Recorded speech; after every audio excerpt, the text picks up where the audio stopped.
여러분 안녕하세요. 여러분들과 2017학년도 1학기 1학년 1학기 기말고사 리뷰 파이널 함께 공부하고 있습니다. 자, 이제 과시 파트 두 번째 시간이고요. 아마 개념은 요걸로 끝나게 될 겁니다. 자, 그러면 시작해 보죠. 질병과 병원체 그리고 면역에 관련된 내용입니다. 시험 범위에서 제일 이제 중요한 부분이 될 거고요. 아마 그리고 비중이 제일 크고 여러분들한테 배점도 가장 많은 부분을 차지하게 될 겁니다. 자, 그래서 여러분들과 동영상 하나 보고 시작하려고 하는데요. 한 컷의 과학이라고 하는 내용입니다. 자, 여러분들 여기서 바이러스에 관한 내용 집중해서 살펴보시길 바랄게요. 자, 그렇다면 동영상 틀고 시작하겠습니다.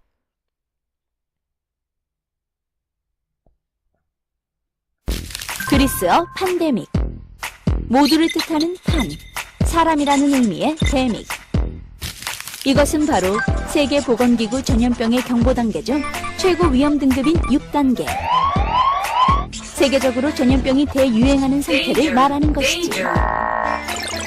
20세기 인류는 팬데믹이라 불리는 세계적 전염병을 4번이나 경험했으니 1918년 스페인 독감, 약 2천에서 8천만 명 사망.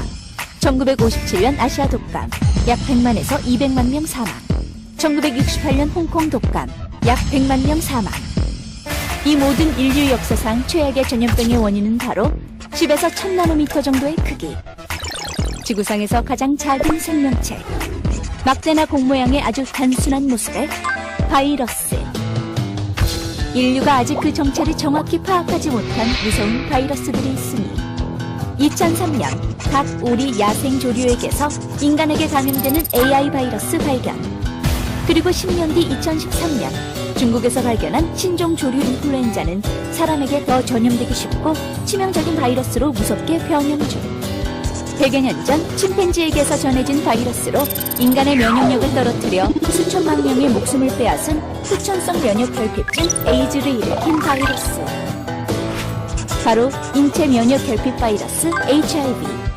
하지만 인류는 지금까지 치료약을 개발하지 못하고 있고, 그리고 최근 팬데믹을 가져올 가장 무서운 재앙으로 떠오른 바이러스가 있지. 2014년 3월 기니에, 라이베리아, 시에라리온 등 서아프리카 4개국에서 발생, 현재 1만여 명의 목숨을 앗아간 에볼라 바이러스. 더욱 영악하고 무섭게 진화하며 인류에게 새로운 팬데믹의 공포를 들이우는 바이러스. 과연 그 정체는 무엇일까?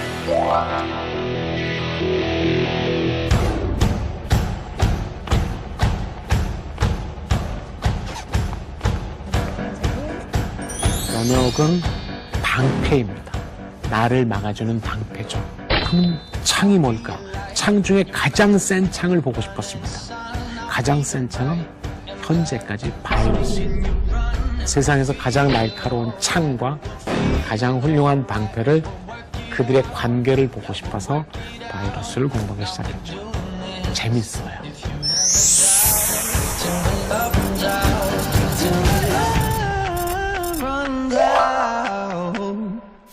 바이러스란 알고도 당하는 적이라고 할까요? 실제로 제가 노로바이러스 관련 기사를 썼는데요. 그리고 나서 걸리더라고요.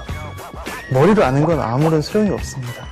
아프면서 이제 이제쯤 설사가 나오겠구나, 이제쯤 구토하겠구나 그런 알면서도 당하게 되더라고요.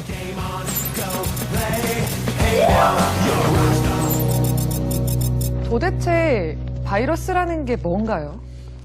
움직인다 동물, 가만히 있다 식물, 안 보인다 미생물. 이렇게 세상이 지나왔는데 모든 살아있는 건 다 세포로 돼 있구나 라고 생각했죠. 1900년대 초반에서야 비로소 바이러스라는 존재를 제대로 인식하기 시작했어요. 근데 그거는 세포가 아니었거든요. 1950년대 중반쯤 돼서야 처음으로 그 바이러스 입자를 전자현미경으로 보게 됐습니다. 그래서 모든 사람들이 당황했죠. 이 존재를 어디에다 둘 것이냐. 더군다나 이 존재는 세포로 구성되어 있지 않거든요. 바이러스는 지금 약간 아웃사이더인 척하지만 사실은 생명 전체가 살아온 것이 이 바이러스의 존재하고 같이 지나왔기 때문에 결국 이 바이러스들의 영향과 함께 지나온 것이고 그것은 사람도 마찬가지입니다. 크기가 이제 10나노미터에서 1000나노미터 수준인데요. 이런 나노미터라는 단위가 일단 또 생소할 텐데, 나노미터가 이제 한 10억 분의 1미터라고 말씀드릴 수가 있거든요. 근데 이렇게 해도 여전히 감이 안 와요. 그러니까 절대로 눈으로 볼 수 없는 생명체고, 바이러스 입자의 모양은 대부분 요즘에 중고등학교 한 10년 전에 교과서에서는 우주선처럼 생긴 바이러스를 그려놓습니다. 사실 그 바이러스는 아주 특별한 모양이죠. 즉 전체를 대표할 수 없는 모양인데 그게 제일 먼저 발견이 됐기 때문에 그 모양을 많이 쓰시는 것 같아요. 근데 실제로는 바이러스의 세 그룹은 크게 막대형 바이러스가 있습니다. 실린더 모양이라고 표현합니다. 두 번째로는 축구공처럼 생긴 모양인데 정이십면체형입니다. 딱 정이십면체 모습을 갖춘 것도 있지만 그와 유사한 모습들이 주류죠. 즉 공 모양입니다. 세 번째가 이 두 가지를 복합 모양이거나 이게 바로 최초로 발견된 박테리아의 바이러스인 박테리오파지였습니다. 그래서 그 친구는 머리는 공 모양인데 밑에 꼬리는 막대 모양으로 되어 있죠.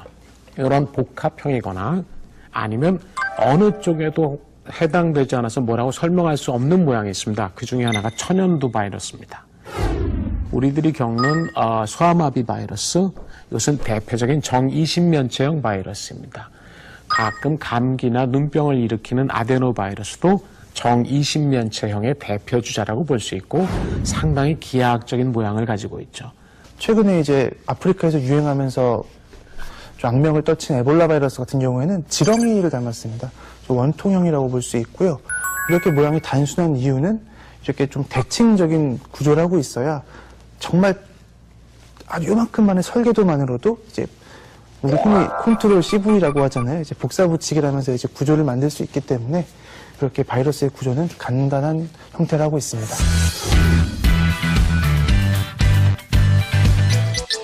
바이러스도 살기 위해서는 저처럼 먹어야 됩니다.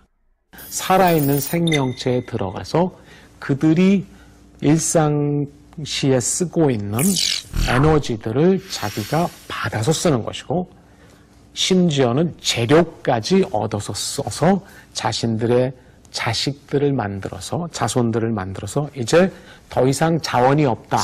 요즘에 우리 화성 막 넘보고 있잖아요. 지구의 자원이 고갈되면 우리도 어디 가서 먹고 살아야 될 거 아니냐. 사실은 바이러스가 그 점에서는 저희보다 선배죠. 한 생명체 개체가 자원이 대충 고갈된 것 같다. 그럼 나갑니다. 그래서 다른 자원을 찾아가는 것이죠. 그게 바로 이동 상태입니다. 그거를 인간들은 그것을 전염이라고 부르죠. 그 친구들 입장에서는 이제 살 곳을 찾아 이동하는 그렇죠. 거고 우리는 전염됐다 이렇게 그렇죠. 얘기하는 거고. 가령 제가 감기에 걸리면 목이 간질간질해지거든요. 그 얘기는 이 친구들은 이미 들어와서 자손 만들고 나가는 참이라는 얘기입니다. 근데 우리는 그때 아이고 나 감기 걸렸나 봐 라고 생각을 하죠. 넌 내가 모르는 사이 내게로 들어와 날 병들어가게 했어. 바이러스는 어떻게 그 수를 늘려갈까?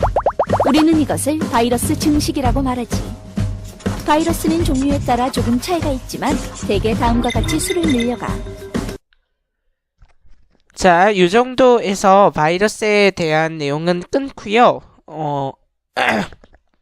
그럼 이제 본격적인 내용 시작해 보도록 하죠. 자, 그러면 질병이라고 하는 것에 대한 내용인데요. 질병이라고 하는 것은 심신의 전체 또는 일부가 1차적 또는 계속적으로 장애를 일으켜서 정상적인 기능을 할 수 없는 상태라고 이야기하는데요. 쉽게 얘기해서 아픈 겁니다. 자, 그러면 감염성 질병 보도록 할게요. 세균이라든가 바이러스라든가 이런 병을 일으키는 미생물, 병원성 미생물이라고 앞에서 소개했습니다. 이것에 의해서 발생하는 질병을 우리가 감염성 질병이라고 이야기합니다. 감염이 될 수 있기 때문이겠죠. 자, 그렇다면 여러분들 감염성 질병은 세균이나 바이러스에 의해서 발생한다고 했습니다. 그러면 세균이나 바이러스가 어떤 건지 한번 살펴보죠. 자, 세균은 세포의 구조를 갖췄어요.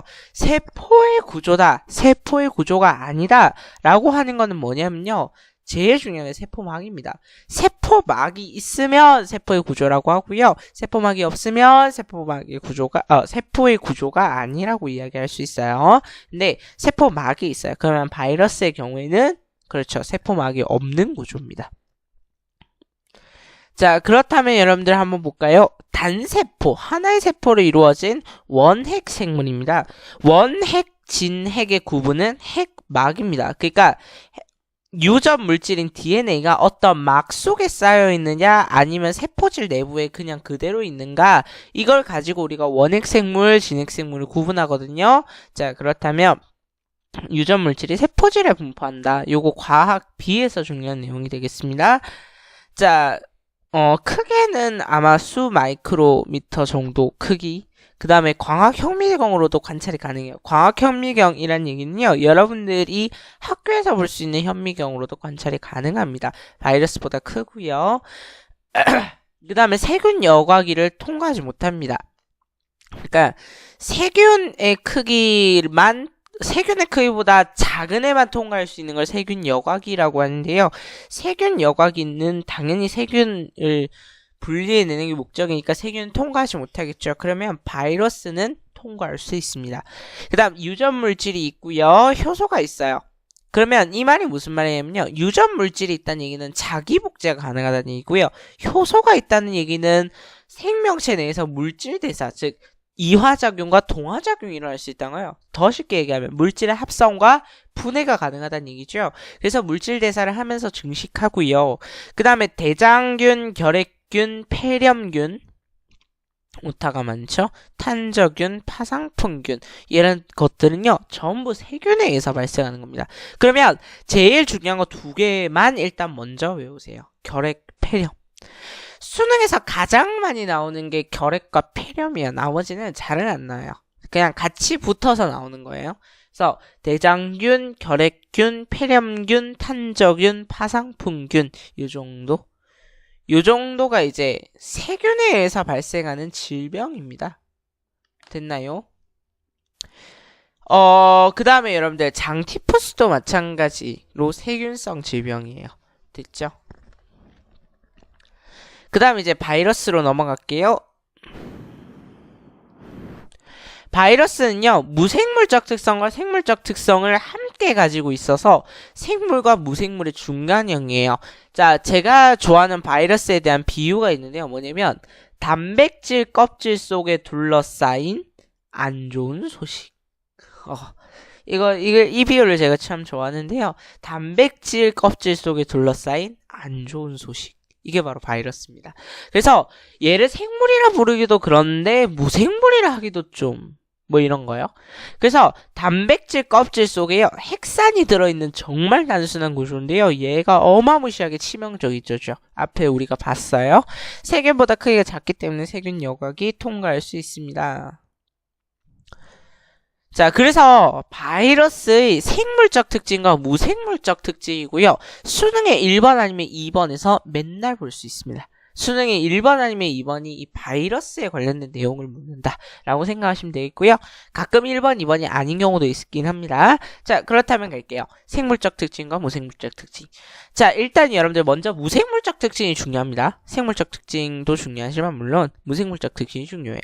일단 세포 구조가 아니야. 생물이라면 일단 세포막이 있어야 되는데 걔도 없어요. 그 다음에 중요한 건 뭐냐면 세포 소기관조차 없어요. 그래서 단백질 껍질 속에 둘러싸인 안 좋은 소식만 있어. 핵상만 있고요. 단백질 껍질만 있어요. 와, 신기하죠? 자, 그런데 세균의 경우에는요. 세포 소기관도 있고요. 핵산도 있고 세포막도 있어요. 근데 이 바이러스는 정말 단순한 구조예요. 그 다음에 효소 없죠? 단백질 껍질이랬죠? 효소 아닙니다, 얘는. 그래서 스스로 물질 대사를 할 수 없어요. 그러면 숙주 내로 들어가서 물질 대사를 하는 그 효소를 얻었어야겠죠. 그 다음에 숙주 밖에서는요, 단백질 결정체밖에 안 됩니다. 그래서 그냥 단백질 결정체가 돌아다니는데 숙주란 뜻이 무슨 뜻이냐면요. 바이러스가 사는 곳을 숙주라고 하면 됩니다. 바이러스가 살지 않으면 그냥 얘는 단백질 껍질입니다. 근데 얘가 살아있는 생물 내로 들어오면 어마무시한 상황이 벌어지는 거죠. 그러면 그 어마무시한 상황을 한번 볼까요? 자, 생물적 특징은 어떨 때 나타난다라고 이야기하냐면요. 활물기생시. 활물기생의 뜻이 뭐냐면요. 살아있는 생물에 들어와서 바이러스가 어떤 활동을 하면 이제부터 어떤 생물적 특징이 나타나기 시작하는데요. 일단 먼저 핵산이 존재해요. 핵산이 있죠. 얘는 이제 자기 복제를 한다는 얘기잖아요. 근데 물질 대사와 자기 증식은요. 살아있는 숙주 내부에서는 가능해요. 그러니까 계속해서 그 수를 늘려난다는 얘기죠. 그 다음에 증식 과정에서 돌연변이도 발생하고요. 그 다음 적응도 하고 진화도 해요. 아까 우리가 봤었죠. 뭐 이제 세균도 우리가 이제 돌연변이라고 해서 내성균이 발생하더죠. 바이러스도 마찬가지예요. 적응하고 진화해요. 이해되죠? 그래서 여러분 신종 인플루엔자 얘가 바이러스거든요. 이게 기존 이제 인플루엔자 바이러스와 다른 돌연변입니다. 네. 그래서 돌연변이가 발생한다? 적응과 진화를 한다? 이런 건요. 전부 바이러스의 생물적 특징이 되겠죠. 자, 그래서 여러분 세균과 바이러스 그림을 갖고 오면 이렇습니다. 자, 세포벽, 세포막, 세포질, 뭐 DNA 편모 뭐 이런 그림이 있는데요. 자, 잘 보시면 일단 여러분들 세균의 경우에는 DNA가 있고요. 그 다음에 세포질 내부에 세포질 바깥에 세포벽도 있고 세포막도 있어요. 편모라고 해서 세균이 움직일 수도 있습니다. 근데요, 바이러스는 안 그래요. 바이러스는요, 단백질 껍질과 그리고 외피, 바깥에 둘러싼 막입니다. 얘는 세포막은 아니에요. 그 다음에 핵산, 요거밖에 없어요. 진짜 단순한 구조인데요. 얘가 들어오면 치명적이라니까요. 그 다음에 우리가 바이러스 하면 많이 봤을 그림이요. 요만한 그림. 우리 아까 이제 그 교수님인가요? 교수님께서 뭐라고 설명하시던가요? 그렇죠. 박테리오 파지라고 하죠. 얘는 근데요. 독특한 게 뭐냐면 세균의 기생이에요. 그러니까 요런 애 속에 들어가가지고 얘가요. 요만한 크기의 얘가 들어가서 얘가 세균을 죽여요. 그래서 여러분들 이 박테리오 파지의 경우에는 이제 세균성 질병을 치료하는데 쓰일 수 있습니다. 뭐 그냥 쓸데없는 소리 해봤고요. 그 다음에 여러분들 한번 볼까요? 세균성 질병이 있고 바이러스성 질병이 있는데요. 세균성 질병이 왜 걸리냐? 세균이 분비하는 독소 때문이에요. 질병에 걸려요. 세균이 독을 분비해서 질병에 걸리는 거야. 알았지? 그래서 세균에 감염되면 염증이 생기고요. 세포가 변하거나 또는 파괴돼서 질병에 걸리게 돼요. 그래서 우리가 아프다라고 느끼게 되는 거죠. 그래서 그게 대표적인 예가 뭐냐면 결핵 폐렴이고 콜레라 파상풍 단치푸스 패스트 탄저병 식중독 이런 것들 전부 세균성 질병입니다. 근데 여러분들 식중독 중에는요 바이러스에 의해서 발생하는 식중독도 있습니다. 노로바이러스 같은 경우. 자, 뭐 그런 게 있긴 한데 어쨌든 결핵 폐렴을 중점적으로 외워두세요. 그 다음에 항생제를 이용해서 치료한다는 거. 세균성 질병은 항생제로 치료해요. 그 다음에 바이러스성 질병은요. 숙주세포 밖으로 방출되다 보니까 세포가 파괴되더라는 거예요. 그러니까 바이러스가 숙주세포 안에서 막 증식을 하다가요. 얘가 나오면 세포가 파괴되거나 세포가 이상해지는 거죠. 그러면서 우리가 아프다고 느끼게 되는 거예요. 그래서 여러분들 독감이라던가 그 다음에 여러분들 감기도 있는데요. 일단 감기는 놔둡시다. 그 다음에 에이즈 그 다음에 소아마비 정도 요 3개 정도만 아시면 돼요. 됐죠? 독감, 소아마비, 에이즈 정도. 또 뭐 일본 뇌염 이런 것도 전부 다 이제 바이러스성 질병입니다. 그래서 모기가 매개체가 돼서 이제 전파되는 게 일본 뇌염이죠. 자, 그러면 볼까요? 돌연변이가 자주 일어나서 치료약 개발이 어려워요. 그러니까 치료약을 개발했다 쳐요. 근데 바이러스가 계속 변형이 되는 거예요. 그래서 감염 전에 잘하자 뭐 이런 거예요. 됐죠? 항생제로 치료가 불가능하다는 거 요거 알아두셔야겠죠? 바이러스는 항생제로 치료가 안 돼요. 네. 그러면 여러분들 비감염성 질병 감염성 질병 감염 경로 오염된 물질과 접촉했다. 사람과 사람끼리 동물이나 사람끼리 공기라든가 이런 것들을 통해서 바이러스는 전염될 수 있다. 모든 우리 일상생활이 감염성 질병의 전염 경로가 될 수 있다. 그 다음에 감염 없이 발생하는 질병 인데요. 그러니까 세균이나 바이러스에서 발생하는 건 아니라는 거죠. 볼까요? 노화, 흡연, 음주, 운동 부족, 잘못된 식습관, 유전적 결함 이런 것들이 원인이 돼서 당뇨병, 고혈압, 심장병, 백혈병, 암 이런 것들이 이제 발생하는 거죠. 그래서 문제로 가장 많이 나오는 게 뭐냐면 백혈병이에요. 백혈병은 바이러스성 질병이다. 세균성 질병이다. 뭐 이런 식으로 문제가 나오거든요. 절대 아닙니다. 세균이나 바이러스 둘 다 아니고요. 얘는 비감염성 질병입니다. 됐죠? 그 다음에 이제 여러분들 학습지 2페이지로 가시면요. 뭐가 나오냐면 1차 방어작용이 나옵니다. 선천적 면역작용, 그 다음에 비특이적 면역작용. 면역이라고 하면 안 돼요. 방어작용. 미안. 그래서 선천성 면역, 비특이적 면역 또는 1차 방어작용이라고 이야기를 하는데요. 병원체의 종류나 감염 경험의 유무와 관계없이 감염이 발생하면 신속히 반응이 일어난다. 이건 뭐냐면요. 일단 뭐가 들어왔어. 근데 내 몸 안에 있던 게 아니야. 그래서 뭐 하는 거냐면 공격하는 거야. 내 몸 안에 있었던 것이 아니었기 때문에 공격하는 거. 이게 1차 방어예요. 일단 누가 들어왔는지 모르겠어. 내 누군지 모르겠고 그냥 일단 먼저 죽이고 나중에 판단하자 이거거든요. 이게 1차 방어 작용이에요. 그러면 1차 방어 작용을 하는 곳이 몇 군데가 있는데요. 피부, 점막, 분비액 이런 것들. 이런 것들이 이제 1차 방어 작용을 하는 것들이라서 하나씩 살펴보겠습니다. 피부는 병원체가 침투하지 못하게 하는 물리적 장벽의 역할을 한다라고 되어 있는데요. 그러니까 피부가 무슨 화학적인 액체를 분비해서 병원체가 침투하지 못하게 하는 게 아니라 그냥 물리적으로 일부러 못 들어오게 하는 거예요. 그 다음에 피부에서 분비되는 지방과 땀의 산성성분은 세균의 증식을 억제한다라고 되어 있죠. 피부에서 지방과 땀의 산성성분이 이제 분비가 되면 이제 이런 것들이 세균의 증식을 억제시킬 수 있다는 거죠. 이게 약산성이라서 그렇답니다. 됐죠? 그렇대요. 그 다음에 이제 점막. 점막은 기관과 소화관 등의 내벽을 덮는 세포층이다라고 되어 있는데요. 뭐냐면 이런 거예요. 위가 있어요. 이렇게. 왜 바나나가 생각나지? 자꾸 누가 바나나를 해갖고. 자, 볼게요. 기관과 소화관의 내벽을 덮는 세포층을 우리가 점막이라고 이야기하는데요. 얘는 이제 라이소자임이라고 하는 점액이 들어있어요. 점액인데 이 점액 속에 라이소자임이 있는 거야. 이걸로 이제 내벽이 덮여 있는 거야. 알겠죠? 근데 이 라이소자임의 역할이 뭐냐면 세균의 세포벽을 분해해버려요. 그러니까 우리 몸속에는 세포벽을 분해하는 식물의 세포벽을 분해하는 효소는 없어요. 근데 세균의 세포벽을 분해하는 효소는 있어. 그게 뭐야? 라이소자임이야. 근데 라이소자임의 이름을 외울 필요는 없어요. 어쨌든 그래서 먼지, 병원체 이런 것들은요. 점막 주변이 이렇게 꿈틀꿈틀 움직이는데요. 이걸 선모운동이라고 해요. 그래서 함께 바깥으로 내보내진다 이런 거요. 됐죠? 그 다음에 분비액인데요. 분비액의 얘는요. 땀, 눈물, 침 이런 거.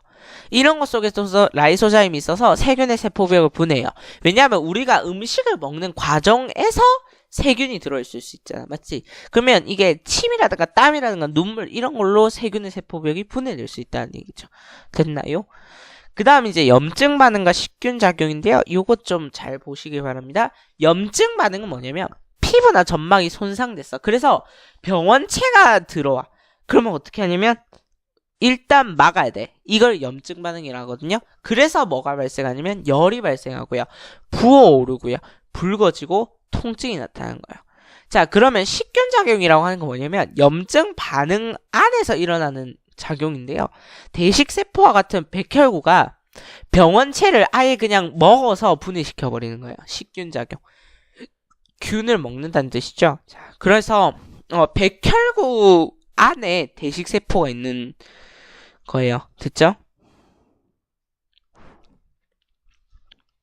자, 그럼 볼까요?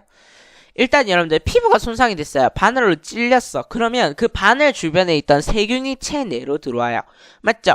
그러면 손상된 조직세포가 뭘 분비하냐면요. 히스타민이라고 하는 물질을 분비해요.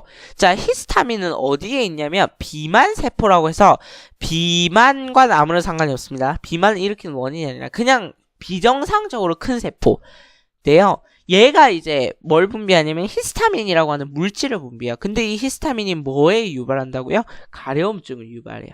됐죠? 자, 그렇다면 여러분들 볼게요. 혈관이 확장. 자, 그러면 히스타민의 역할이 뭐냐면, 여러분들 모기가 절 뜯고 갔어요. 망했네? 자, 이런.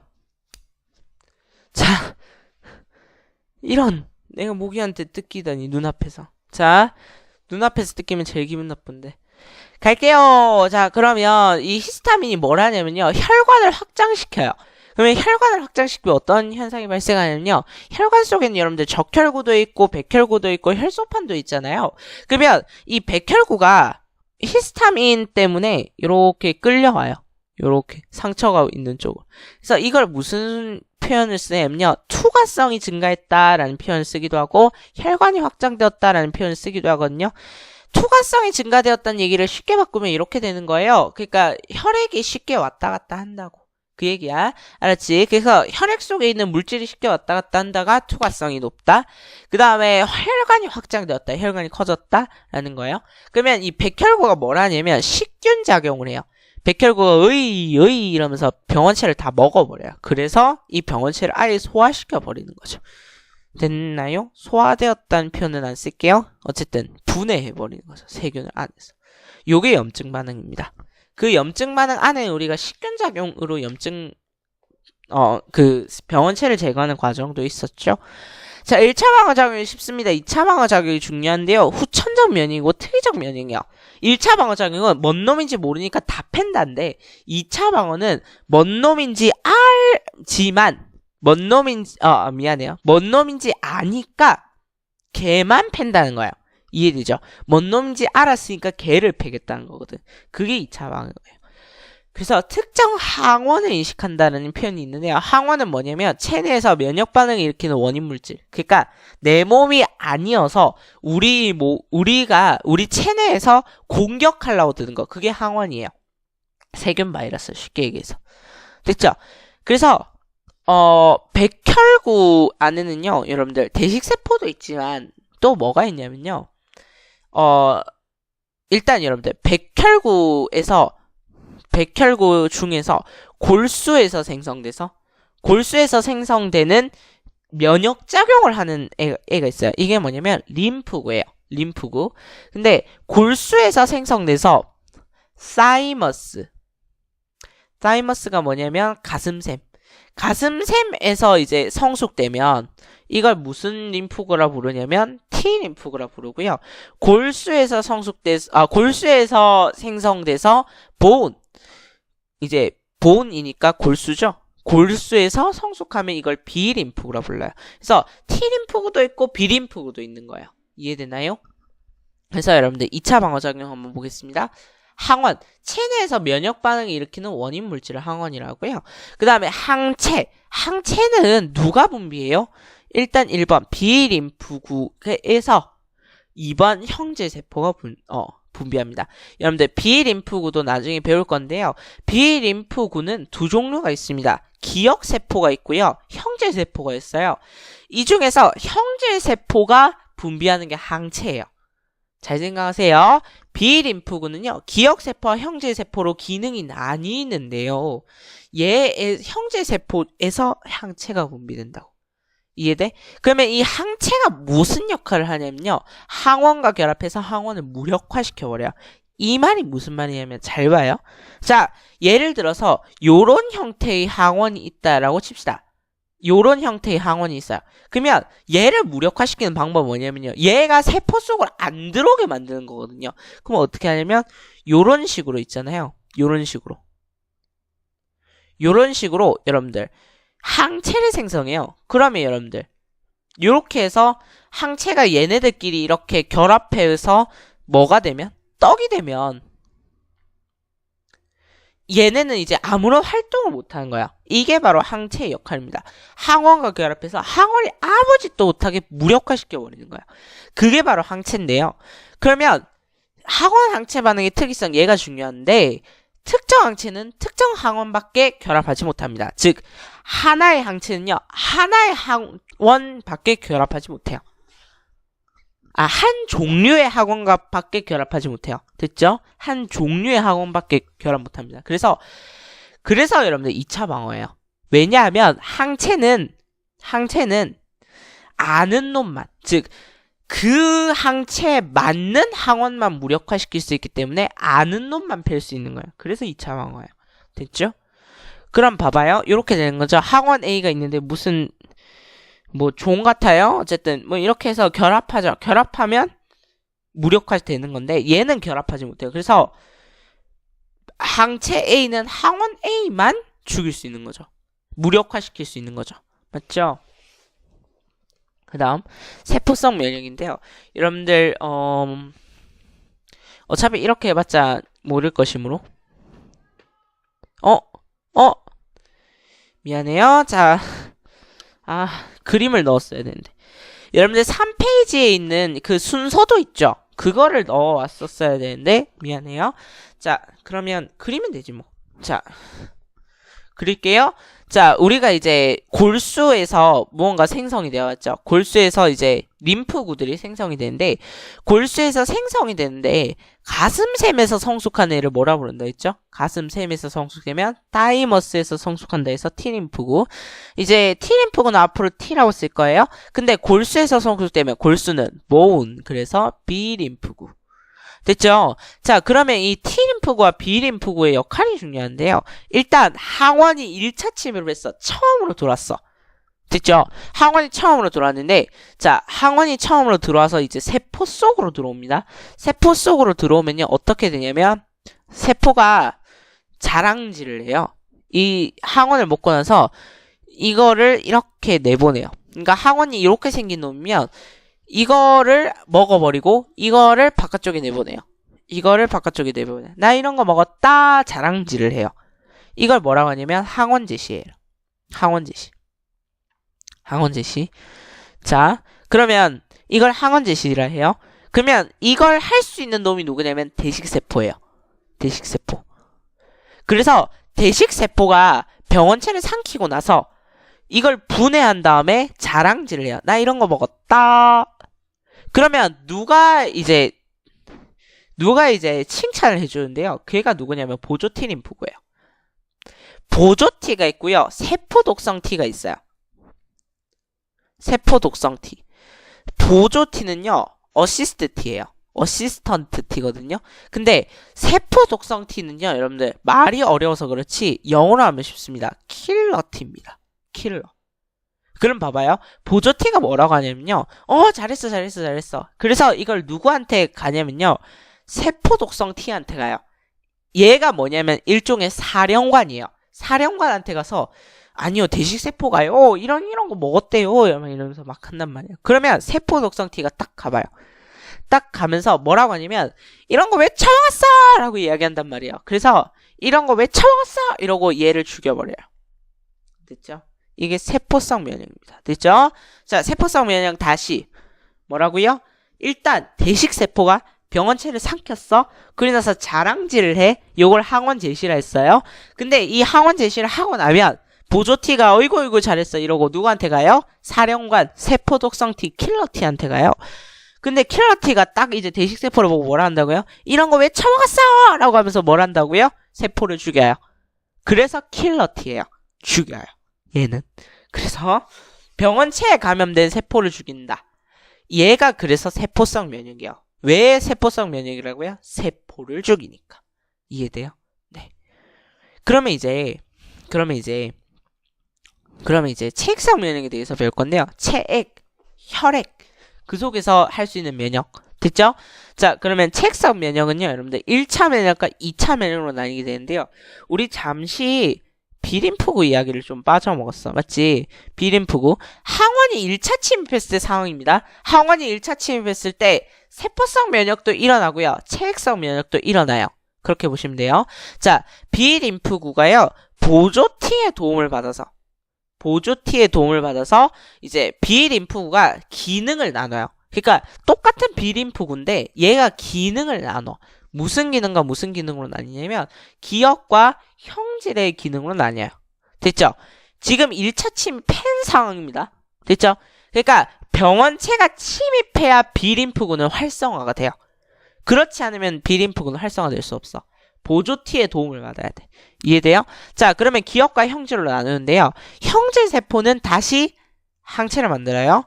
형질세포는 뭘 만든다고? 항체를 만들어. 그래서 뭐래? 그렇지. 항원, 항체 반응으로. 항원을 무력화시켜. 맞지? 아까 봤어. 자, 근데 기억세포는 뭘 하냐면 기억을 하는데요. 얘가 또 들어오잖아. 겁대가리 없이 2차 침입을 하고 3차 침입을 하잖아. 그러면 기억세포는 얘를 기억해. 그래서 재빨리 기억, 형질, 기억, 형질 뭐 이런 식으로 형질 이런 식으로 재빨리 분화합니다.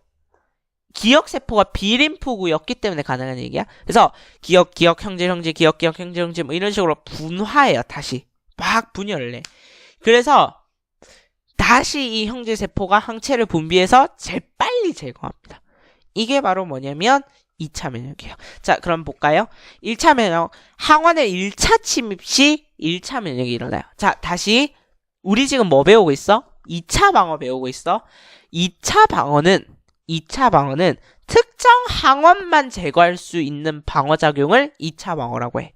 그 중에서 우리는 세포성 면역과 체액성 면역이 있는데 그 체액성 면역 중에서 1차 면역과 2차 면역이 있어. 1차 면역은 1차 침입 시에 일어나는 면역을 1차 면역이라 해. 그래서 비림프가 기억세포와 형질세포를 나눠서 형질세포는 항체를 생산해. 근데 얘가 겁대가리 없이 또 들어왔어. 그러면 기억세포가 기억, 형질 빨리 분화해서 형질세포는 항체를 생산해서 죽여버려요. 그래서 아프다는 느낌도 없이 바로 사라집니다. 얘는요. 알겠죠? 겁대가리가 없는 거지. 이해돼? 다시요. 넓은 공간에 정리를 좀 합시다. 우리요 뭘 배우고 있었냐면 방어작용에 대해서 배우고 있었거든요. 1차 방어가 있고 2차 방어가 있어. 1차 방어가 있고 2차 방어가 있어. 1차 방어는 뭐냐면 아는 놈만 패는 게 아니라 나한테 없던 놈이니까 팬다. 모두 다 패요. 근데 얘는 아는 놈만 패요. 됐죠? 자, 근데 2차 방어에는 다시 무슨 면역과 무슨 면역으로 나뉘는데 세포성 면역과 체액성 면역으로 나눠요. 그러면 세포성 면역은 누구가 주요 역할이요? 세포독성 T, 킬러 T가 중요한 역할이고, 자, 체액성 면역은 다시 몇 차 면역과 몇 차 면역으로 나뉘어? 1차 면역과 헷갈리겠지만 그래도 해야 돼요. 2차 면역으로 나눠. 2차 면역으로 나눠. 그러면 1차 면역은 그렇지. 비림프가 형질과 기억으로 나뉜다. 2차 면역은 기억세포가 재빨리 분화한다. 이 차이야. 알았지? 그러면 여러분들 기억세포가 생성되지 않으면 1차 면역은 일어나지 않는다. OX. X. 기억세포가 없어도 1차 면역이 일어나. 왜? 비림프가 분화하는 거니까. 근데 여러분 기억세포가 없으면 2차 면역은 일어난다. 일어나지 않는다? 일어나지 않는다. 기억세포가 있어야 존재하는 게 2차 면역. 요 차이. 그 다음에 여러분들 이제 어려운 거 다 했습니다. 그럼 이제 백신으로 넘어가면 되거든요. 백신은 질병을 일으키지 않을 정도로 약화시킨 인공항원입니다. 됐죠? 자, 그래서 백신을 주사하면 주입한 항원에 대한 기억세포가 형성돼서 동일한 항원이 재침입하면 2차 면역 반응으로 다량의 항체가 생산이 돼요. 그래서 질병을 예방할 수 있다. 아프다는 느낌도 없이 사라진다. 자, 면역계 질환 넘어갈게요. 열심히 타이핑 쳐놨는데 안 나온다네요.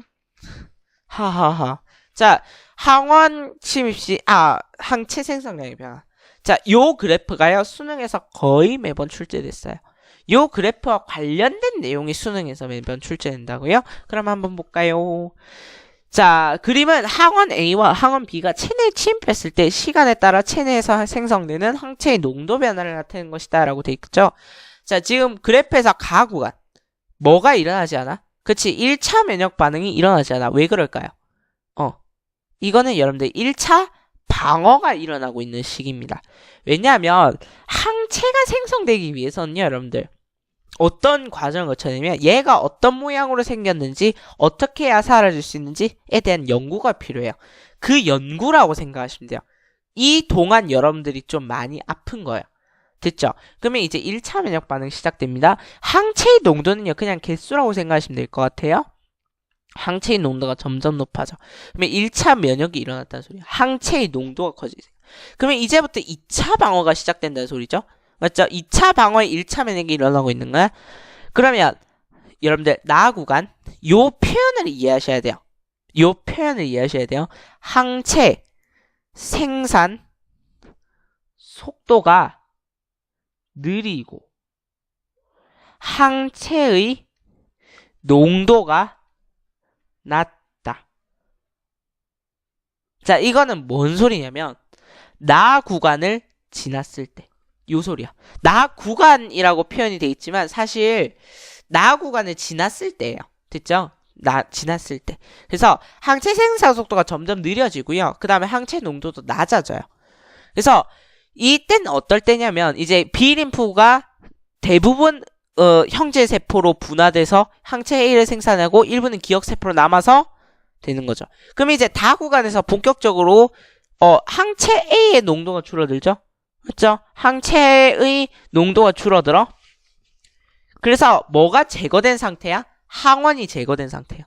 항원이 제거되니까 자연스럽게 이렇게 낮아진 거야. 됐죠? 근데 이 새끼 겁대가리 없이 2차 면역이 또 일어났어요. 왜 그래요? 그렇지. 또 겁대가리 없이 침입했어. 그럼 어떻게 되냐면 샥 하고 늘어납니다. 이게 라 구간입니다. 라 구간. 항원A가 다시 침입해요. 잠복기 따위 없습니다. 기억세포가 빨리 기억 형제 다 분해해서 형제세포가 뭘 만들어내요? 항체를 만들어내서 재빨리 죽여버립니다. 이해되나요? 자, 그래서 이제 2차 면역 반응 끝났습니다. 항체 A의 농도가 또 줄었죠. 그러면 이제 여러분들 항체 B 한번 볼까요? 왜 이 그래프가 필요하냐면요. 이거예요. 항원 A에 대한 면역 반응이 항원 B에 대한 면역 반응에 영향을 미치느냐? 전혀 아니라는 거죠. 항원 A에 대한 1차 면역 반응 그래프가 항원 B에서도 그대로 나타나는 것으로 보아. 항원 A에 대한 면역이 발생해도 이건 항원 B랑은 아무 상관이 없어. 그래서 따로따로입니다. 그래서 여러분들 항체는 누구만 팰 수 있다고요? 그렇지. 하나의 항원만 팰 수 있어. 알았지? 그래서 항원 B에 대한 항체가 다시 생성돼야 되는 겁니다. 이거를 정말 유식한 말로 항원 항체 반응의 특이성이라고 이야기합니다. 특이성. 하나만 죽일 수 있어요. 이거죠. 그래서 여러분 나 구간의 별표를 5개 치시고요. 요게 좀 이해하기 어려울 거예요. 항체 생산 속도가 느리고요. 항체의 농도가 낮아요. 됐죠? 항체 생산 속도가 느린 거죠. 항체 생산 속도가 빠르면 어떻게 돼요?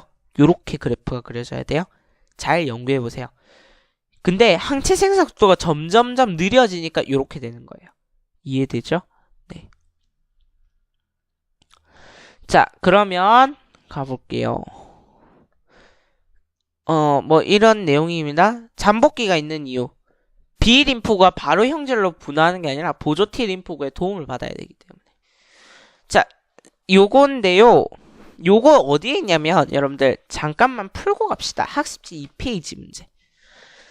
자, 필수 문제라서 잠깐 풀이하고 가는 겁니다. 갈게요. 체내에서 질병을 일으키는 병원체의 구조랍니다. 얘는 뭘까요? 그렇죠. 세포벽과 세포질과 세포막이 있는 것으로 봐서 세균인 것 같다. 맞죠? 근데 단백질인데 외피에 둘러싸여 있네요. 맞죠? 얘는 바이러스인 것 같네. 그러면 볼게요. 간은 핵막과 세포막이 있으나 맞죠? 나는 없다. 맞니? 아, 미안. 핵막. 조심해야 돼. 얘들아, 나도 틀릴 뻔했다. 자, 핵막과 세포막이 있어요, 없어요? 세포막은 있는데 핵막은 없어. 아, 조심해야 돼. 핵막 없어. 핵막 있으면 뭔데? 그렇지, 진핵세포. 핵막이 없는 이유. 얘가 뭐기 때문에? 원핵세포이기 때문에. 그러면 나는 없어. 바이러스는 없죠.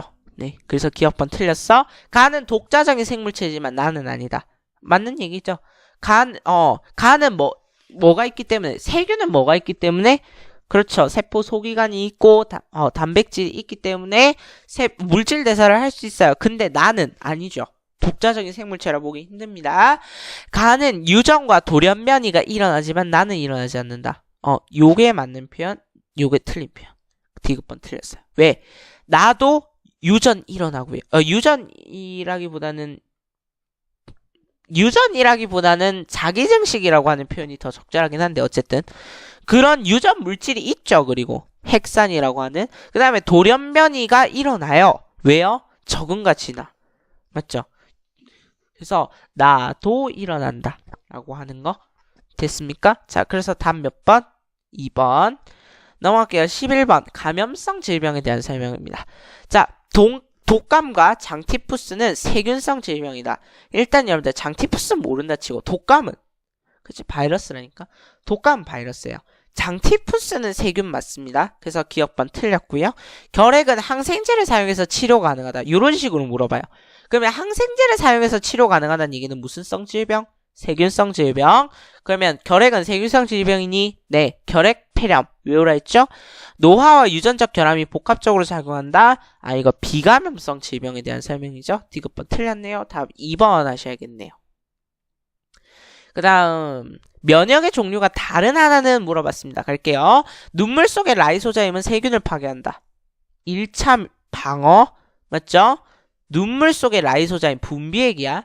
위액의 염산은 음식물 속에 세균을 죽인다. 염산이 분비되는 거죠. 그래서 세균을 죽이는 거야. 아는 놈을 패는 게 아니야. 그냥 세균이니까 죽이는 거예요. 1차 방어. 그 다음 대식세포가 식균작용으로 병원체를 제거한다. 이거 1차 방어에서 봤어. 대식세포는 뭐든지 상관없이 그냥 식균작용을 합니다. 우리 몸께 아니라면. 그 다음 병원체가 침입했을 때 항체가 만들어져서 항체는 아는 놈만 패야 되는데 2차 방어. 그 다음에 점액과 섬모가 미생물을 몸 밖으로 배출하는 거 1차 방어죠. 제가 지금 왜 1차, 2차 이렇게 안 쓰고 방어까지 쓰고 있죠? 면역이 있기 때문이죠. 어쨌든 4번. 그 다음 여러분들 넘어가서요. 학습지 4페이지에 있는 문제 풀어볼까요? 자, 그림은 항원이 침입했을 때 항체가 생성되는 과정을 나타낸 것이다.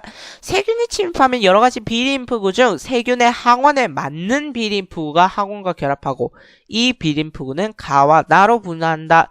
그러면 그림에서 힌트를 찾으란 소리네. 항체. 딱 봐도 보여야지. 형질세포. 얘는 그럼 뭐? 기억세포. 됐나요? 형질세포가 항체를 분비하는구나. 요거 알고 있어야 되고. 그럼 갈게요. 가는 기억세포로 맞죠? 동일한 항원이 재침입했을 때 다량의 항체를 신속하게 생성한다. 맞아요. 여러분들 요거를 이제 어떻게 물어볼 수 있는지 제가 이제 질문 생각했는데요. 아니 기억세포는 항체 생성 못한다며요. 신속하게 생성한다가 아니고요. 생성할 수 있게 한다. 사동이죠. 사동. 시키는 거야. 누구한테? 형질세포한테. 됐죠? 기억세포는 그렇게 하게 만듭니다. 항체를 분비하는 형질세포다. 맞네요. 그 다음에 나의 항체는 다른 종류의 세균도 제거할 수 있다. 얘가 다른 종류의 세균도 제거할 수 있다고? 아니지. 뭐야? 그쵸? 하나의 세균만 제거할 수 있습니다. 틀렸죠? 기억, 니은번 답. 그 다음 14번 항원 A와 B를 주입했을 때 체내에 생성되는 항체의 농도를 나타내는 것이다. 이에 대한 설명으로 옳은 것을 고르면 가구간은 뭔 것 같아요? 그렇죠. 잠복기 이후 항체의 생성 속도가 느려지고 항체의 농도가 줄어들었을 때. 맞지? 요 때는 기억세포가 관여하나요? 항체는 형제세포가 관여하죠. 그다음 한 가지 항원은 한 가지 항체만. 맞는 얘기. 항원 A는 1차 주입 시보다 2차 주입 시 빠르게 제거된다. 왜요? 2차 주입 때문에 이렇게 갑자기 막 늘어난다니까? 아는 놈이 또 들어오니까 미치겠는 거야. 그래서 빠르게 제거해버려요. 3번 맞아요. 항체 B의 농도는 항원 A에 대한 면역 반응 때문에 나타난다. 별표 3개. 항체 B의 농도가 왜 낮을까 이건데 항체 A가 너무 많이 생성되니까 맞죠? 그래서 항체 B 농도가 낮은 거야. 이러면 돼? 안 돼? 절대 안 돼. 이것 때문이 아니야. 상관없어. 그러면 항체 B의 농도가 낮은 이유가 뭔데요? 1차 침입해서. 됐죠? 1차 침입해서. 처음으로 침입해서. 그래서 농도가 낮은 거지 항원 A랑 아무 상관없습니다. 면역 반응은요. 2차 방어는 특히 하나하나 다 따릅니다. 항체의 농도가 증가했다 감소하는 것은 기억세포의 양이 감소해서다? 아니죠. 항체가 감소한다는 얘기는 형질세포가 감소한다는 얘기죠. 기억세포랑 아무런 상관이 없죠. 그래서 답은 2번, 3번이 되겠습니다. 요런 식으로 문제 나올 겁니다, 아마. 그 다음에 여러분들 이제 2016 대수능 9월 모평 18번 문제인데요. A와 B에 노출된 적이 없는 동물 X에 대해서 동일한 양의 A와 B를 일정 시간 간격으로 3회 주사하였고요. 그림은 X에서 A와 B에 대한 혈중 항체 농도의 변화를 나타낸 건데요. 동물 X에서 A에 대한 기억세포는 생성되었고 B에 대한 기억세포는 생성되지 않았다라고 합니다. 자, 요 말이 중요해요. 요 말이 중요해요. A에 대한 기억세포는 있는데 B에 대한 기억세포가 없대. 그러면 B에 대한 기억세포가 없다는 얘기는 무슨 게 안 된다는 얘기야? 2차 면역이 안 된다는 얘기죠. 여러분들 2차 방어가 아니야. 2차 면역이 불가능해. 그러면 뭔 소리야? 그렇지. A는 기억세포가 있기 때문에 막 미친 듯이 빠르게 제거할 수 있다면 B는 계속 처음 보는 거야. 기억을 못 한다는 뜻이니까. 맞죠? 기억을 못해서 계속 처음 보는 것처럼 제거를 하고 있어. 그러면 볼게요. 자, 무려 3점짜리 문제였단다? 갈게요. 구간 1에서는 A에 대한 기억세포가 존재한다. 구간 1이야? 얘들아, 구간 1. 그러면 구간 1은 1차 주사가 끝났죠? 그러면 이제 뭐가 생성됐을 시점이야? 그렇지. 기억세포와 형제세포가 형성돼서 형제세포가 항체를 생성해서 얘가 다 죽었을 시점이네? 그러면 기억세포 이미 있겠네. 그래서 이 기억법 맞아요. 구간 2에서 B에 대한 체액성 면역 반응이 일어난다. B에 대한 체액성 면역 반응 뭐야? 그렇지. 1차 면역, 2차 면역. 1차 면역과 2차 면역 둘 중에 하나가 일어난다는 소린데 뭐가 일어나요? 1차 면역. 됐죠? 여러분들 봐봐. 세균이 1차 침입하면 일단 여러분들 1차 방어작용이 일어나고요. 2차 방어작용 중에서 세포성 면역이 일어나고요. 1차 면역이 일어나요. 체액성 면역 중에서. 됐죠? 이렇게 외워두세요. 1차 침입하면 일단 1차 방어부터 일어나고 그 다음에 2차 방어가 일어나는데 세포성 면역이 일어나고 동시에 1차 면역도 같이 일어난다. 됐나요? 체액성 면역이 일어나. 그 다음 구간 3에서 A에 대한 특이적 면역 작용이 일어난다. 특이적 반응? 2차 면역. 그러면 2차 면역이라고 했다? 이렇게 판단하시면 안 돼요. 여러분들 조심해야 돼. 조심해야 돼. 특이적 면역 작용. 요 표현 조심하셔야 돼요. 2차 면역을 뜻하는 게 아니야, 얘는. 알았지? 특이적은 2차인데 그러면 2차 면역인데 아니야. 2차 면역은 2차 면역이지 그 외에 다른 단어로 존재할 수 없어요. 2차 방어야. 그래서 여러분들 특이적 면역 옆에 방어 괄호로 써져 있는 거 보이지? 그 이유가 뭐라고? 2차 방어작용이 일어나냐 물어봤어? 그러면 여러분들 당연히 요게 재침입하면 당연히 특이적 방어, 2차 방어 일어나게 돼 있죠. 당연한 얘기야. 그래서 답 5번. 3점짜리지만 그렇게 어려운 문제는 아니었어요. 정확한 개념을 알고 있다면. 알았지? 자, 학습지구 쪽 문제 풀어야 되지만 안 풀겠습니다. 자, 그러면 여러분들 이제 시험 범위가 얼마 안 남았어요. 질병의 진단으로 넘어갈 건데요. 학습지 자꾸 왔다 갔다 거려서 미안하긴 한데요. 요렇게 수업하는 게 괜찮더라고. 그래서 저도 따라해봤어요. 자, 여러분들 학습지 1페이지 또는 14페이지 14페이지라고 하는 게 맞겠다. 맞죠? 네, 질병검사입니다. 질병검사. 얼마 안 할 겁니다. 얼마 안 할 거고 그냥 금방 끝나요. 자, 질병은요, 물리적으로 검사하는 방법이 있고 화학적으로 검사하는 방법이 있어요. 물리적 검사법이 뭐냐면 청진기, 귀에 꽂고 소리 듣는 거, 혈압 재는 거, 내시경 안에 집어넣는 거, 초음파, 음파를 분석해서 막 이제 막 심장 뛰는 소리도 듣고 하죠. 그다음 CT, MRI, PET. 근데 CT, MRI, PET는 몰라도 됩니다. 시험 범위가 아니거든. 화학적 검사법. 화학적 검사법에 뭐가 있냐면 혈액 검사와 소변 검사가 있습니다. 됐죠? 자, 물리적 진단 장비 볼게요. 청진기. 신체에서 발생하는 소리를요, 증폭시켜서 귀로 들을 수 있도록 하는 겁니다. 청진기로 여러분들 식도 소리를 들을 수도 있고요. 심장 소리도 들을 수 있고요. 그래서 소리를 모으는 부분이 있고 증폭하는 부분이 있고 들려주는 부분이 있어요. 저희 집에 지금 청진기 있거든요. 저희 누나가 간호사라서 청진기를 들고 왔더라고. 여러분들 혼자 심심할 때 청진기 갖고 놀면 안 재밌어요. 자, 넘어갈게요. 혈압계. 혈압계는 옛날식 표현으로 매각계라는 표현을 씁니다. 혈액이 혈관 벽에 미치는 압력을 측정하는 기구입니다.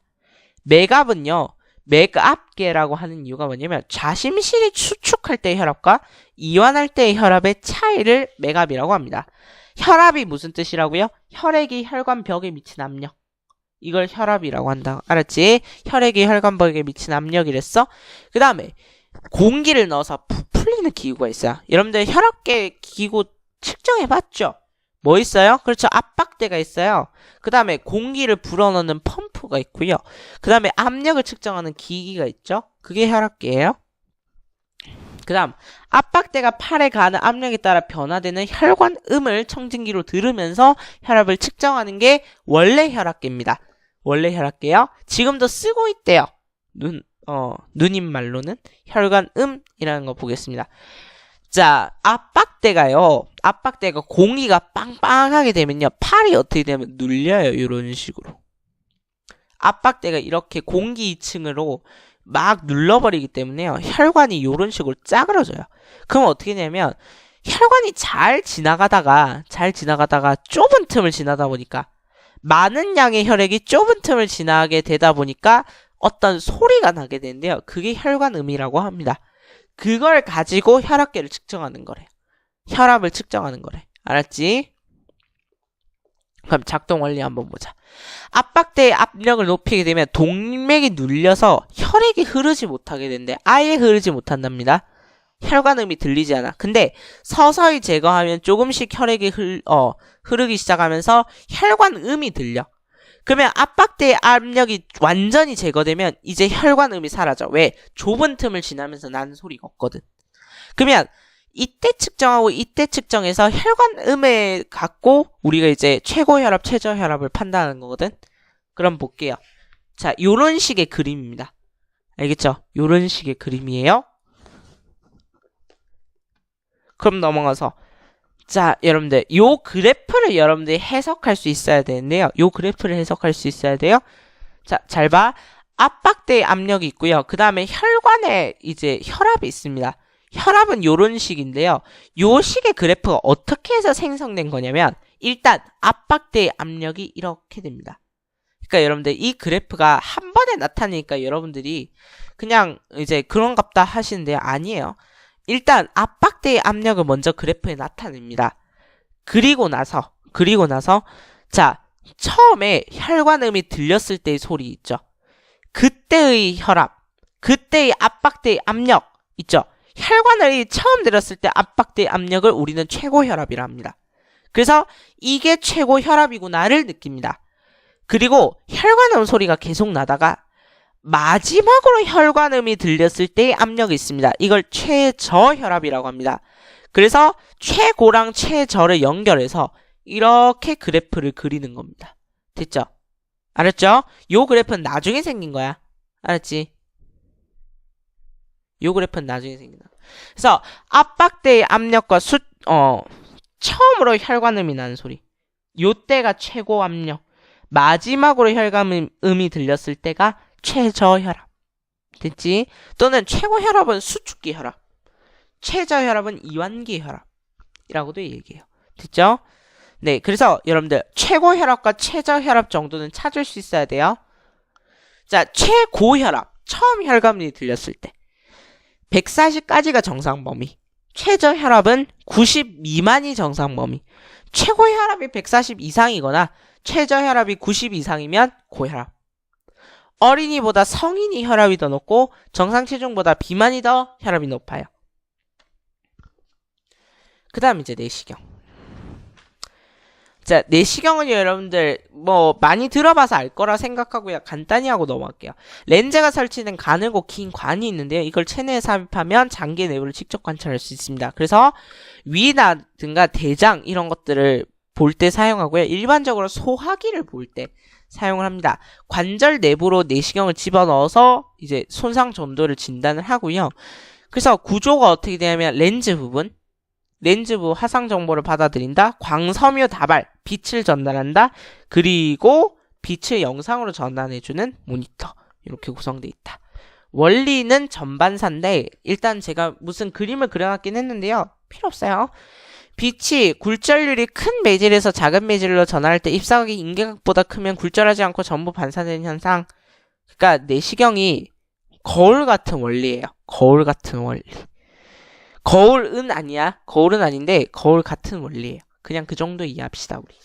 이 전반사에 대한 내용은 물리적인 내용이다 보니까 이게 중요하시잖아. 그냥 여러분들 앞에 있는 내용 요 정도 알면 돼요. 아시겠죠? 요 정도 알면 돼. 그 다음에 여러분들 CT, MRI, PET는 시험 범위 아닙니다. 화학적 진단 장비로 넘어가겠습니다. 학습지 17페이지. 혈액 검사 갈게요. 혈액을 체열해서 물리적으로 화학적으로 분석해서 질환이라든가 뭐 백혈병이라든가 당뇨라든가 이런 거를 판단하는 거죠. 자, 혈액은요. 여러분들 원심 분리기를 이렇게 돌려버리면 혈액을 원심 분리기로 돌리면 국물이 있고 건쭉한 건더기가 있죠. 국물을 뭐라고 하냐면 혈구라고 하고요. 밑에 있는 아주 진한 부분을 혈장이라고 하거든요. 혈구 속에 뭐가 들어있냐면 적혈구, 백혈구, 혈소판이 있어요. 그죠? 요거 중요해요. 혈구에 있다. 혈구. 그 다음에 혈장. 혈장은 헤모글로빈. 빨간 거 생각하시면 돼요. 됐죠? 그 다음에 여러분들 혈액 내 백혈구 수가 증가해 있어요. 백혈구 수가 정상 사람보다 많아요 하면 두 가지를 의심하는데요. 백혈병, 염증. 백혈병이 뭐냐면 백혈구의 숫자가 너무 많아져서 비정상적으로 너무 많아서 자신의 면역세포를 공격하는 경우. 이걸 백혈병이라고 합니다. 그 다음에 염증. 염증을 할 때 우리 대식세포 배웠잖아. 대식세포가 많은 경우. 그치. 혈액 내 근데 포도당이 증가하면요. 당뇨병이 아닌지 의심합니다. 그러면 당뇨병을 확인할 수 있는 방법은 뭐냐면 소변에서 포도당이 검출되면 당뇨병입니다. 됐죠? 그래서 일단 혈액 속에서 포도당 양이 많으면 당뇨병 의심하고 소변 검사해서 당뇨병 확진을 내립니다. 그 다음에 콜레스테롤 수치가 높으면 고지혈증, 고혈압, 동맥 경화를 의심한다. 그 다음 소변을 채취해서 염색이라든가 산도라든가 당을 측정해서 질병의 유무를 판단한다 라고 하는 거. 그건 소변 검사라는 거. 그죠? 그 다음에 여러분들 요게 끝일 것 같지만 사실 시험 범위가 두 개가 더 있는데요. 하나가 GMO고요. 하나가 실험실 안전이에요. 네. 요 두 가지를 전부 다 아셔야 되는데요. 일단 별표 5개가 되어 있지요. 자, GMO에 대해서 보겠습니다. GMO에 대해서 찬성하는 근거, 반대하는 근거를 쓰세요라는 표현이 나올 수 있어요. 그럼 볼게요. 자, 일단 GMO를 찬성하는 이유. 첫 번째, 기아 해결을 위해서 필요하다. 그 다음 두 번째, 분배 정의를 기다리기에는 시간이 급하다. 세 번째, 과거 품종 개량을 얻은 생물도 GMO지 않느냐. 반대하는 이유, 인체에 해가 없다는 사실이 검증되지 않지 않았느냐. 기아는 식량 생산량이 아니라 분배의 문제다. 니네 선진국에서 자꾸 이상하게 분배를 안 해주니까 기아가 생기는 거다. 그 다음 GMO는 세계 시장을 지배하는 곡물 기업의 돈벌이 수단밖에 안 된다. 생물 다양성이 파괴된다. 자, 여러분들 혹시 GMO가 뭔지 모르신 친구들은요. 인터넷 검색해보세요. 잘 나와 있어요. 넘어가서 여러분들 실험실 안전 연상인데요. 요거가 나옵니다. 나와요. 아주 중요한 문제로 나올 테니까 여러분들 배점이 엄청 크게 걸려 있거든요. 요거 감상하고 오늘 마치도록 할게요. 요거 20 몇 분짜리 영상인 걸로 알고 있거든요. 8분짜리네요. 미안. 그러면 8분을 다 보고요. 8분 다 보고 마칠게요. 8분 보겠습니다.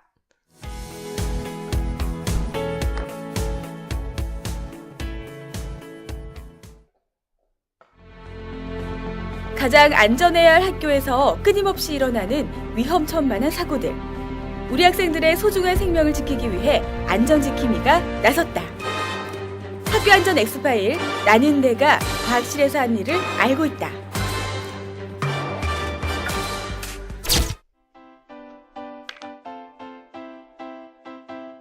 실패는 발명의 어머니. 난 꼭 멋진 과학자가 될 거야. 호기심 소년 에더슨. 과학이야말로 나의 운명. 꼭 노벨상을 받을 거야. 천재 소녀 퀴린. 미래 과학자를 꿈꾸는 두 어린이가 오늘의 주인공. 제일 좋아하는 과학 시간이 돌아오자 눈빛이 반짝입니다. 일단 복장은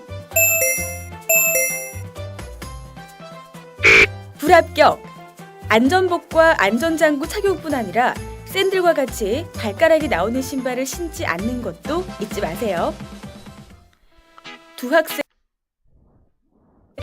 불합격! 안전복과 안전장구 착용뿐 아니라 샌들과 같이 발가락이 나오는 신발을 신지 않는 것. 여러분들 어디다가 적어두시는 게 좋을 겁니다. 요런 표현은 제가 이제 자막이 있는 표현은 일시정지를 할 거거든요. 요런 표현은 어디다가 적어두세요. 잠시 일시정지 하시면 되잖아요, 여러분들. 것도 잊지 마세요. 두 학생 의욕이 너무 넘쳐설까요? 서로 먼저 실험을 하려고 옥신각신합니다. 비커는 내가 다룰 거야. 그럼 알콜 램프 불은 내가 붙일 거야. 싫어, 이것도 내가 할 거야. 얘들아, 과학실에 있는 물건은 자칫하면 위험할 수 있기 때문에 늘 조심스럽게 다뤄야 해. 그렇습니다. 과학 공부를 열심히 자, 일시정지 두 번째 했습니다. 하는 것도 좋지만 과학실에는 위험한 물건들이 많습니다. 신중 또 집중. 잡담이나 장난은 절대 금지. 시험관이나 비커가 깨져 다칠 수 있으니 항상 주의해야 자, 세 번째 일시정지입니다. 해요. 깨진 시험관이나 비커는 직접 만지지 말고 선생님을 불러주세요. 그리고 실험대 주변은 정리정돈을 네 번째 일시정지입니다. 철저히 해야 합니다. 와, 내가 좋아하는 전기다. 젖은 손으로 전기기기나 전기배선을 만지면 안 돼. 젖은 손은 전기가 통할 수 있기 때문에 만지면 안 돼. 전기기기나 전기배선은 자, 다섯 번째 일시정지죠. 가급적 가까이 하지 않습니다. 또 전기기기를 다룰 때는 젖은 손으로 만지는 건 절대 금지! 이제 본격적인 실험에 들어가는데 뭐든 직접 해봐야 직성이 풀리는 에더슨. 엉뚱한 호기심 소년답게 돌발 행동을 멈추지 못합니다. 이건 뭐지? 먹어보면 알겠지. 모든 화학물질은 절대 맛보면 안 돼. 인체에 나쁜 성분이 있을 수 있기 때문에 절대 먹으면 안 돼. 그렇다면 여기서 문제. 실험 중 냄새를 맡을 때는 어떻게 해야 할까요? 1번. 실험 중 직접 코를 대고 냄새를 맡는다. 2번. 손으로 바람을 일으켜 냄새를 맡는다. 안 좋은 물질이 인체로 들어올 수 있어요. 냄새를 맡을 때는 여섯 번째 일시정지죠. 팔거리 정도의 거리를 유지한 후 손으로 부채질해서 냄새를 맡아야 합니다. 시험관 입구나 시학병 입구에 직접 얼굴을 대 냄새를 맡지 않습니다. 정답은 2번. 과학실에서는 자칫 작은 실수가 큰 사고로 이어질 수 있습니다. 선생님의 지시에 따라 무리한 시도나 실험을 하지 않아야 합니다. 한편 퀴리니는 알코올 램프를 이용한 실험을 하고 있습니다. 아, 야, 아까 먹었던 게 탈이 났나? 화장실 가야겠다. 안 돼요. 가열장치 사용 중에는 절대로 실험대를 떠나면 안 돼. 그래요? 그러면 불 끄고 가면 되죠? 안 돼. 알콜 램프 불 끄는 법 아직도 몰라? 불어서 끄고 뚜껑만 덮으면 되는 거 아닌가? 땡. 알코올 램프를 끌 때는 입으로 자, 일곱 번째 일시정지죠. 불면 안 됩니다. 먼저 안전장갑을 착용한 상태로 뚜껑을 덮어서 끄고 환기가 잘 되는 곳에서 뚜껑을 잠깐 열었다가 다시 닫아 보관해야 합니다. 불이 완전히 꺼졌는지 확인하고 해로운 기체를 날려보내기 위해서입니다. 실제로 광양 모 중학교에서 메탄올 불꽃 실험을 한 뒤 불꽃이 꺼진 것을 확인하지 않고 불꽃이 꺼졌으리라 짐작, 용기를 기울이면서 불꽃이 옮겨붙어 폭발 사고가 일어났습니다. 대전에서는 용기 뚜껑을 닫은 채로 열을 가해 응고 상태의 화학물질을 녹이던 중 시약병이 폭발해 화재가 일어나기도 했죠. 어떤 물질이든 완전히 밀폐된 용기에 넣고 가열해서는 절대 안 됩니다. 부피 측정을 위해 눈금이 새겨진 유리기구는 절대로 자, 여덟 번째 일시정지입니다. 로 가열하지 않습니다. 기구가 변형되어 눈금이 일정하지 않게 될 수 있습니다. 비커는 눈금이 있지만 원래 부피를 정확하게 측정하기 위한 기구가 아닙니다. 따라서 가열 가능하다는 표시가 있는 것은 자, 요것도 뭐 필기하셔도 괜찮습니다. 가열해도 됩니다. 뜨거운 비커나 실험 도구를 손으로 만지는 것도 금지. 화상을 입을 수 있습니다. 반드시 안전장갑. 자, 미안해요. 제가 화살표를 잘못 눌렀어. 열을 가해 응고 상태의 화학물 됩니다. 선생님께 그 사실을 알려야 합니다. 충분히 담그고 즉시 선생님께 화상을 입을 수 있습니다. 반드시 자, 9번째 일시정지입니다. 안전장갑을 끼세요. 화상을 입었을 때는 얼음물 같은 차가운 물에 충분히 담그고 즉시 선생님께 그 사실을 알려야 합니다. 선생님, 불이 났어요! 그렇다면 실험 중 비커에 불이 올마 붙으면 어떻게 꺼야 할까요? 문제입니다. 1번 물을 붓는다. 2번 모래나 걸레를 덮는다. 정답은 물을 뿌리면 물과 알코올이 섞여서 퍼지게 되므로 불이 더 크게 번질 수 있습니다. 정답은 모래나 젖은 걸레를 덮어서 불을 꺼야 하는데요. 불이 붙은 알코올 램프에 모래를 덮으면 산소가 차단돼 불을 끌 수 있습니다. 만약 화재가 커진다면 큰 소리로 10번째 일시정지입니다. 그 사실을 알립니다. 과학실에는 화재에 대비해 10번째 일시정지와 연결되는 내용입니다. 소화기, 모래, 손삽이 항상 준비되어 있습니다. 당황하지 말고 위치를 확인한 후 모래나 소화기로 불을 끕니다. 소화기 사용법은 소화기의 안전핀을 뽑고 자, 혹시 모르는 친구는 적으세요. 11번째 일시정지입니다. 바람을 등지고 호수를 불이 난 곳으로 향한 후 손잡이를 힘껏 움켜쥐고 뿜어냅니다.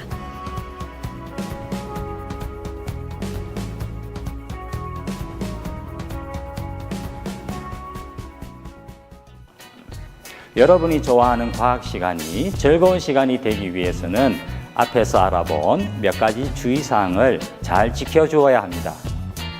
첫째, 실험 도구의 사용 방법을 정확하게 알고 사용을 해야 합니다.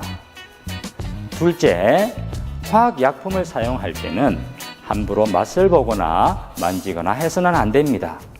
여러분의 건강을 크게 해칠 수가 있습니다.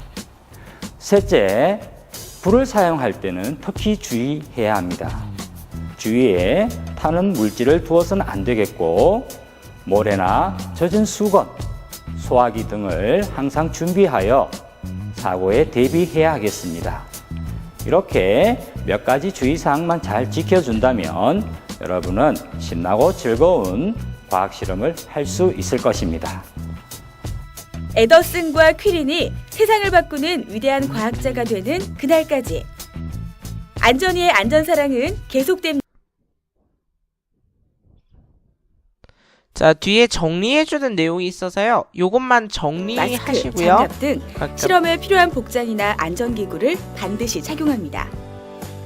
실험 중에는 장난이나 잡담 금지, 무리한 실험이나 장난은 하지 않습니다.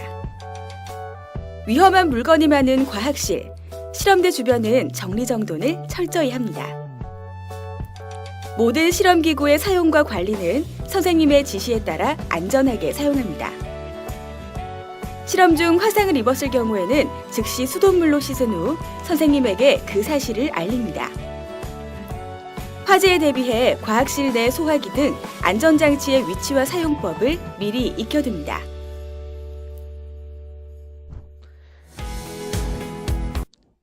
자, 요까지 해서 여러분들의 시험 범위가 끝이 났습니다. 네, 수고하셨고요. 이제 여러분들 과학의 3분의 1이 끝난 겁니다. 네, 여러분들 열심히 공부하셨어요.